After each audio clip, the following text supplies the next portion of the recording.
اگر شب عید شادی شدہ بیٹی اپنی اولاد کے ساتھ ماں باپ کے گھر آ جائے، اپنے باپ کے گھر آ جائے، تو کیا ہوگا؟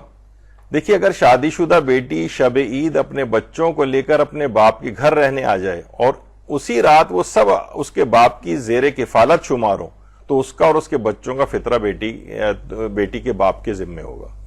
یعنی وہ آ گئے، وہاں پر رہے، اور وہ یعنی اپنے نانا کے زیر کفالت ہو جائیں وہ بچے لوگ، یعنی تمام ظاہر، اور عموماً ایسا ہی ہوتا ہے کہ جب وہ مثلا آتے ہیں اور رہتے ہیں تو اس کے سارے اخراجات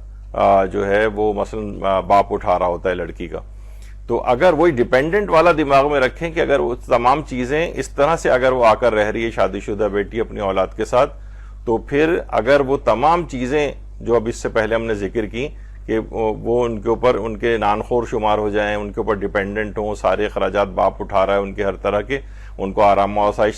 ساری مہیا کر رہا ہے، کھانا پلانا دوا دارو سب چیز، تو پھر کیا ہے، پھر اس صورت میں اس کا فطرہ نکالنا واجب ہو جائے گا. لیکن اگر شادی شدہ بیٹی جو شب عید اپنے شوہر کی زیر کفالت ہو، وہ شب عید باپ کے گھر افطار و کھانا کھا کر اسی رات اپنے شوہر کے گھر واپس چلی جائے، تو اس کا فطرہ باپ پر واجب نہیں ہوگا، پھر شوہر کے ذمے ہوگا، کیونکہ اصل میں پھر کفیل اس کا شوہر ہے. تو اصل میں وہی دماغ میں رکھیں کہ اس میں کوئی کھانا ضروری نہیں ہے،